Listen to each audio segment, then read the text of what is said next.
এক বোতল জল দোকানে 20 টাকায় পাওয়া যায়। সেই বোতলের জল রেস্টুরেন্টে দাম হয় 50 টাকা। আবার ওই বোতলটাই এয়ারপোর্টে দাম হয় 100 টাকা।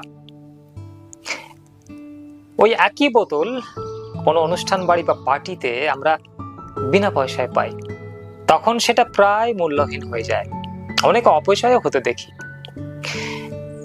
জলটা কিন্তু একই থাকে, চেঞ্জ হয় না, শুধু তার স্থান পরিবর্তন হয়। আজ যদি নিজেকে অনেক ওয়ার্থলেস মনে হয়, তাহলে you are not the problem, you are just in wrong place. সঠিক পরিবেশ, সঠিক স্থান, সঠিক মানুষই দিতে পারে সঠিক মূল্যায়ন। নিজেকে সেই জায়গায় নিয়ে যাও যেখানে তুমি তোমার আসল মূল্যায়ন পাবে। এক বোতল জল দোকানে 20 টাকায় পাওয়া যায়।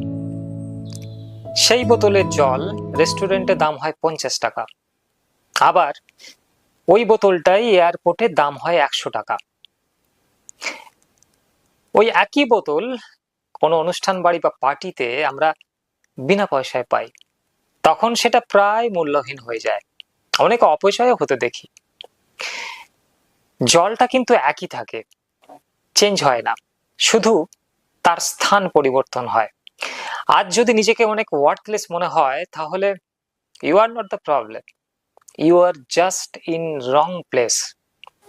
সঠিক পরিবেশ, সঠিক স্থান, সঠিক মানুষই দিতে পারে সঠিক মূল্যায়ন।